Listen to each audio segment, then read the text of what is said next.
72 US House Democrats said last Friday that they oppose including legislation to change federal energy permitting laws in a funding bill to keep the government running at the end of September. Requires the completion of a gas pipeline and would modify the Clean Water Act by setting time limits on environmental lawsuits and set time limits on how long environmental reviews for large industrial projects can take. Would you, as Vermont's House member, oppose the government funding bill if it included the Manchin proposal?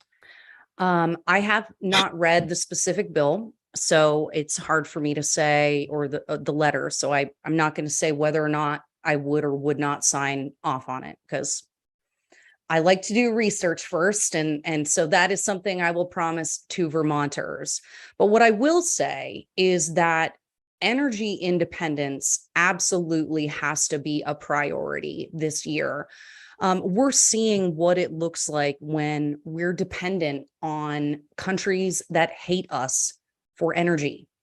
And one of my opponents here has actually called to increase. She said we need to tax the hell out of fossil fuels, and has repeatedly said that she wants them to be so cost prohibitive that people will change their behavior and not use them anymore. And so I can't fathom, after the government has shut down our businesses for 2 years, as businesses are struggling to come back, people are still struggling financially. We've got a war across the ocean that is primarily around energy. And the idea that anyone in elected office would then say, you know what, we're actually going to make it even more expensive. And Vermonters, even though we have one of the highest costs of living in the country, I'm committed to making it even more expensive to live here.